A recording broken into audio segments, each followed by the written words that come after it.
Currie Graham. Currie Graham. I'm sorry, I can't get it inverted. He's also one of the cast members, and my fellow cast member on Men and Trees. We're shooting up in Vancouver on ABC Friday nights at 8. Yeah. So how important do you guys believe it is that you show solidarity with the writers right now? Well, I'm a member of the Writers Guild and have been for over 40 years. So obviously, and a member of Screen Actors Guild as well. I got my first writing job under Guild guidelines when Leslie Uggams had a show offered to her on CBS back in 1968. So the bottom line is the ancillaries that are ensuing from writers' works, when they take blank paper, put words to them, is what keeps actors working, keeps newscasters working, sportscasters. So it's essential that we support the Writers Guild. Nothing happens without the words on paper, nothing. And if it does happen, it's usually pretty deplorable.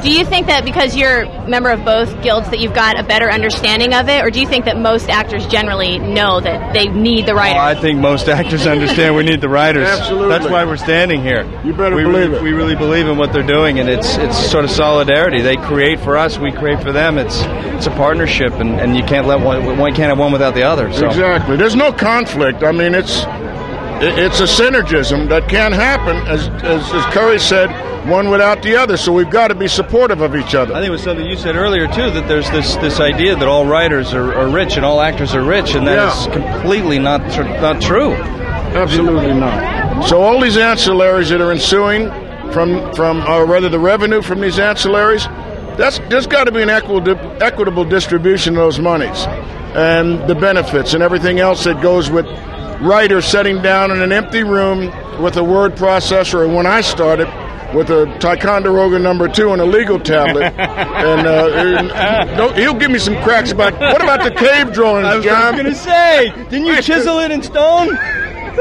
No, I didn't. There were tablets, I'm sure there were your first script. Yeah, well, Moses did write a few addendums to my stuff. But in reality, it's only right.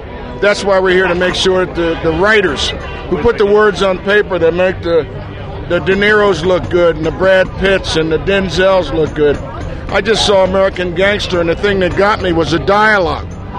It was real. It was very real. So some writer had to conceive that, had to do his research and do his homework. And no, all writers aren't rich. Like some lady wrote in the newspaper recently, why are they striking? They're all millionaires. Well, she's got it twisted. We aren't all millionaires, and they're entitled, so that's why we're here. What is the current status of your show? Well, we've got enough product. What would you say, Currie? I would say we'll probably continue shooting till middle January from the sounds of things, and that'll be it. These are all scripts that were done well in advance of the strike. Yeah, we talked to our creators here today, and she said that they'd worked really hard the last 3 or 4 months to try and have product so that the crew members and the cast members would be able to work through the holidays. So it was very important to her to have that for the crew, especially the crew. Yeah. So, thank you. Thank you so much for chatting with us.